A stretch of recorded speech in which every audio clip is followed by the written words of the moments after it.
अभी मैं ऑफिस से निकला ही था कि देखा बाहर बहुत तेज बारिश हो रही थी।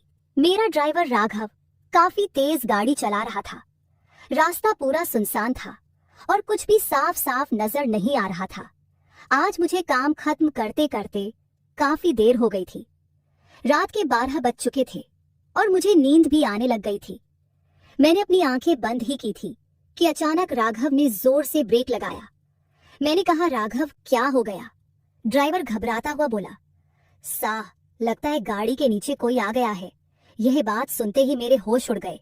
मैंने गुस्से से कहा, तुमने किसको मार दिया? उसने कहा, सा, इसमें मेरी कोई गलती नहीं थी। कोई हमारी कार के नीचे जानबूझकर आया है। यह बात सुनकर मुझे उस पर बहुत गुस्सा आ रहा था।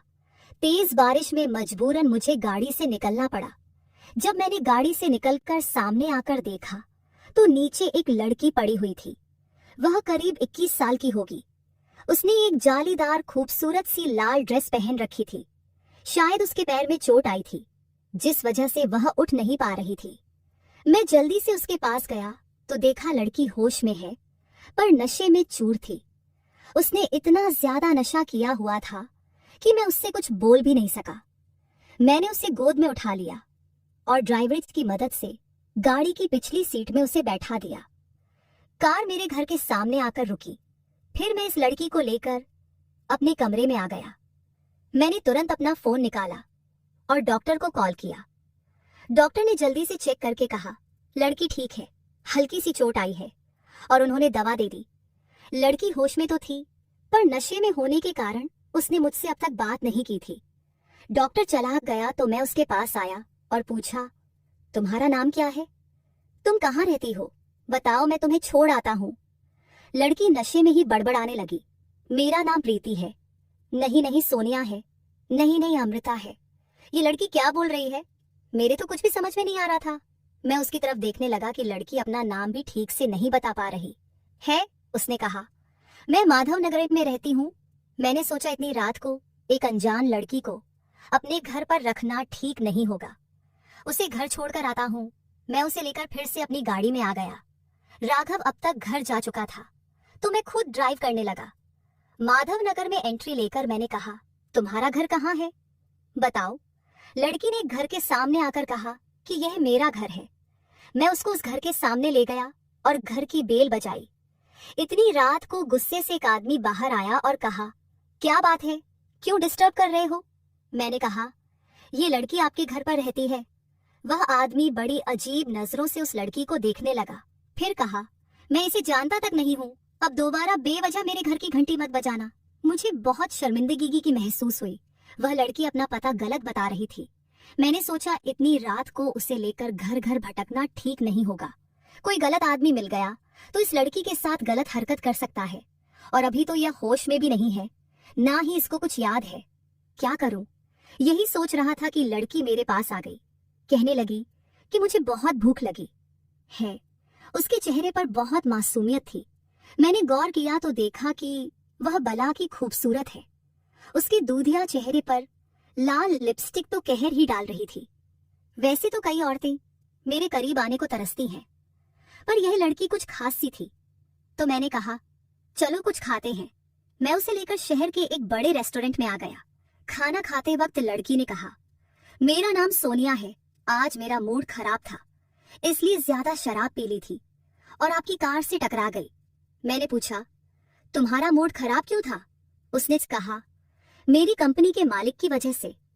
मैंने सोचा यह इतनी खूबसूरत है, कहीं इसके मालिक की बुरी नजर तो इस पर नहीं पड़ गई। वह चुप और उदास थी, तो मैंने बड़े प्यार से पूछा, क्या हुआ सोनिया, बताओ। उसने कहा, कपूर अंपायर्स में बहुत कोशिशों के बाद मेरी जॉब लगी थी, पर उन्होंने मुझे बेवजह नौकरी से निकाल दिया। यह बात सुनते ही मैं चकित रह गया। मैंने कब इसे नौकरी से निकाला और क्यों? जी हाँ दोस्तों, मैं ही कपूर अंपायर्स का मालिक प्रकाश कपूर हूँ। मैंने कहा, सोनिया यहीं बैठो, मैं अभी आता हूँ। रात के 1 बज रहे थे और मैंने अपने असिस्टेंट विवेक को फोन किया। उससे बात करके मुझे बहुत हैरानी हुई। सोनिया एक मॉडल है। हमारी एड एजेंसी ने उसे सिलेक्ट किया था, पर फिर बिना वजह उसको निकाल भी दिया गया। विवेक से बात करने के बाद मैं वापस सोनिया के पास आ गया। सोनिया अब भी बैठी बैठी खाना खा रही थी। मेरे आते ही उसने कहा, चलो मुझे अभी कहीं जाना है, मैं उसकी तरफ बड़ी हैरत भरी निगाहों से देखने लगा कि रात 1 बजे वह कहाँ जाना चाहती है। मैंने कहा, तुम्हें इतनी रात को कहाँ जाना है? वो मेरी तरफ देखी और कहने लगी, मुझे कपूर अंपायर्स के मालिक प्रकाश कपूर से मिलना है। मैंने कहा, कपूर अंपायर्स के मालिक से मिलकर तुम क्या करना चाहती हो? उसने कहा, मैं उनसे पूछना चाहती हूँ कि किस वजह से उन्होंने मेरा कॉन्ट्रैक्ट यूं कैंसिल कर दिया। बड़ी मुश्किल के बाद मैं मॉडलिंग इंडस्ट्री में आई थी और इतने ऑडिशन के बाद मैं सिलेक्ट हुई थी। मैंने उनकी कंपनी के साथ कॉन्ट्रैक्ट साइन भी कर लिया था, लेकिन आज मुझे पता चला कि वह मेरे साथ काम नहीं करना चाहते, जबकि 2 दिन बाद मेरी पहली शूटिंग होने वाली थी। मेरी जगह पर उन्होंने किसी रीना नाम की लड़की को सिलेक्ट कर लिया, जो शायद प्रकाश कपूर की गर्लफ्रेंड है। उसकी बात सुनकर मुझे अपने आप पर गुस्सा आने लगा था। मैंने ही रीना के कहने पर आज इस लड़की को निकाला था। रीना मेरी बहुत करीबी दोस्त और एडवाइजर है, पर सबको कहती फिरती है कि वह मेरी गर्लफ्रेंड है। मैंने उसके साथ कई रातें जरूर गुजारी हैं, पर मेरे दिल में उसके लिए ऐसी कोई भी फीलिंग नहीं है। वह यह काम करना चाहती थी, इसलिए उसने सोनिया को हटा दिया। मैंने कहा, देखो रात बहुत हो गई है, अभी प्रकाश कपूर से तुम नहीं मिल पाओगी। तुम मेरे साथ मेरे घर चलो, कल देखता हूँ कि क्या हो सकता है। वह बड़ी प्यार भरी निगाह से मुझे घूरने लगी और बोली, तुमने आज मेरी बहुत मदद की। तुम बस मुझे प्रकाश कपूर के घर के बाहर छोड़ दो, मैं तुम्हें अब और परेशान नहीं करना चाहती। मैंने कहा, मैं तुम्हें उसके पास ले चलूंगा। फिलहाल तुम मेरे साथ मेरे घर चलो। तुम ठंडे दिमाग से कल उसके पास जाना और फिर बात करना। उसने कुछ नहीं कहा और मेरे साथ कार में बैठ गई। अभी भी बहुत जोरों की बारिश हो रही थी। वह लड़की इतनी खूबसूरत और अट्रैक्टिव है कि मेरी नजर उस पर ही टिकी थी। मैं उसे लेकर अपने घर पर आ गया। मैंने कहा, तुमने इससे पहले कभी प्रकाश कपूर को देखा है क्या? उसने कहा, नहीं, मैंने कभी नहीं देखा, बस उनका नाम सुना है। मैं उनके भाई अमित से मिल चुकी हूँ, उन्होंने खुद ही मुझे सिलेक्ट किया था, लेकिन वह शायद अभी शहर से बाहर गए हुए हैं। इस बात का फायदा उठाकर प्रकाश ने मुझे नौकरी से निकाल दिया। उस लड़की को देखकर मेरे दिल का शैतान जाग रहा था। आज बारिश की इस ठंडी रात में मैं इस नीली आंखों वाली को पाना चाहता था। उसकी खूबसूरती मुझे उसके करीब खींच रही थी। इससे पहले भी कई लड़कियों के साथ मैं रातें गुजार चुका हूँ, पर इस लड़की में कुछ तो अलग बात थी। लेकिन उसके चेहरे की मासूमियत को मैं जबरदस्ती कुचलना नहीं चाहता था। मैं चाहता था कि वह खुद ही मेरी बाहों में आ जाए और मुझसे मोहब्बत करे। लड़की नशे से कुछ हद तक बाहर आ गई थी, लेकिन शायद उसे नींद आने लगी थी। मैं उसे अपने कमरे में लेकर आ गया और उसे अपनी शर्ट दे दी और कहा, इसे पहन लो। उसकी जालीदार लाल ड्रेस भीग चुकी थी। काफी देर से वह गीले कपड़ों में ही थी। उसने मेरी तरफ देखा, फिर वॉशरूम में जाकर कपड़े चेंज कर लिए। अब वह मेरे सामने आकर खड़ी हुई तो वह बस एक शर्ट में थी। मैं उसे सर से पांव तक देख रहा था। लड़की लंबी चौड़ी एकदम मॉडल जैसी फिगर थी। ना जाने क्यों मैंने इस लड़की को काम से निकाल दिया था। यह लड़की तो कयामत ला सकती। उसने मेरे पास आकर कहा, मुझे बहुत तेज नींद आ रही है, मैं उसको पाना चाहता था, इसलिए मैंने कहा, तुम यहीं पर सो जाओ। उसने कहा, फिर तुम कहाँ सोओगे? मैंने कहा, मैं बेड की दूसरी तरफ सोऊंगा। वो बड़ी अजीब निगाह से मुझे देखने लगी और मन ही मन कुछ सोचने लगी थी। मैंने कहा, बराओ मत, मैं उधर सो जाऊंगा। वह कुछ सोचकर चादर ओढ़कर बेड पर ही लेट गई। मेरी नजर उसकी ओर से हट ही नहीं रही थी। मैंने उसके पास आकर कहा, सोनिया, तुम बहुत खूबसूरत हो। उसने कहा, खूबसूरती से कुछ नहीं होता, मैं सक्सेसफुल नहीं हूँ। ना जाने क्या क्या सपने देखकर इस शहर में आई थी और आज देखो मेरे पास कुछ भी नहीं है। मैंने कहा, मैं एक बहुत लकी इंसान हूँ। तुम चाहती हो तुम कुछ बन जाओ, कामयाब हो जाओ, तो मेरे पास इसके लिए एक अच्छा तरीका है। वह बहुत मासूमियत से मुझे देखने लगी और बोली, क्या करना होगा मुझे?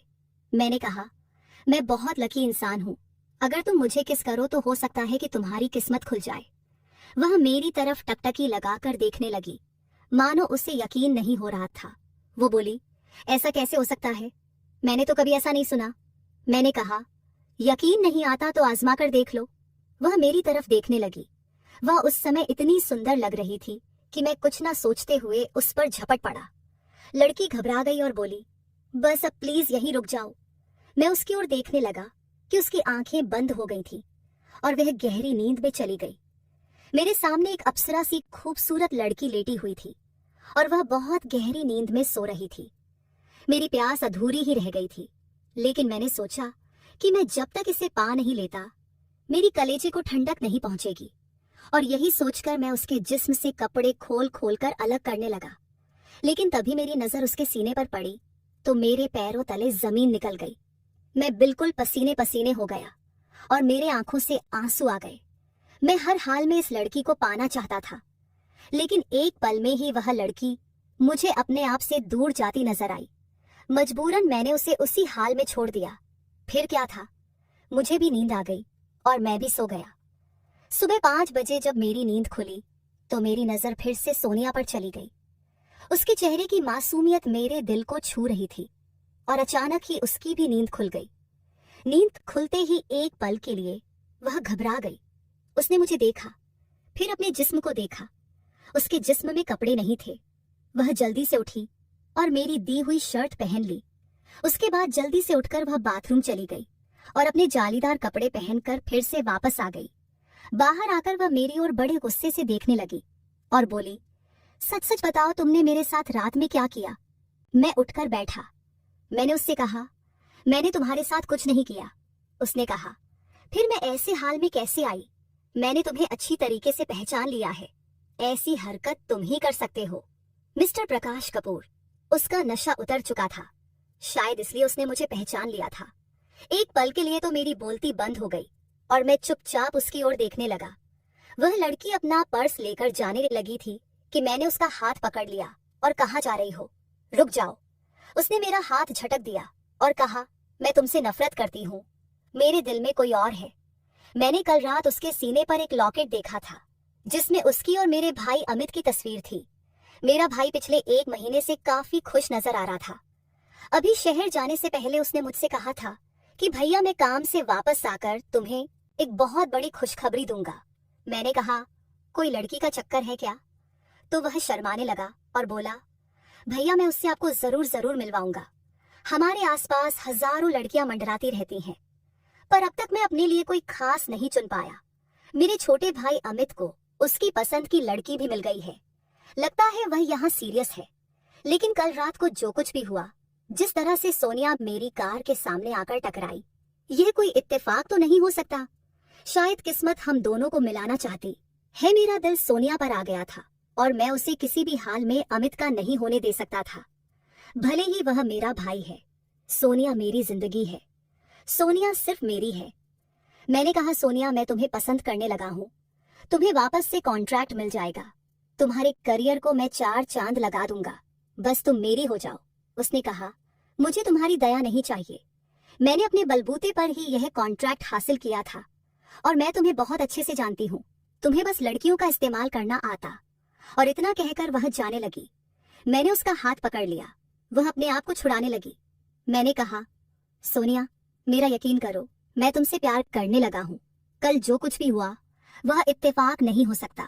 तुम्हारे साथ कल वक्त बिताकर मुझे एहसास हो चुका है कि मैं तुमसे बहुत प्यार करता हूँ। तुम मुझसे शादी कर लो, मैं तुम्हें जिंदगी की सारी खुशियां दूंगा। वह मेरी तरफ ऐसी टकटकी लगाकर देख रही थी जैसे उसे कुछ भी समझ नहीं आ रहा था। मैंने कहा, प्लीज सोनिया। उसने कहा, मैं मन ही मन अमित को पसंद करने लगी हूँ और शायद वह भी मुझे पसंद करता है। हालांकि मैं उसके दिल की बात नहीं जानती। मैंने कहा,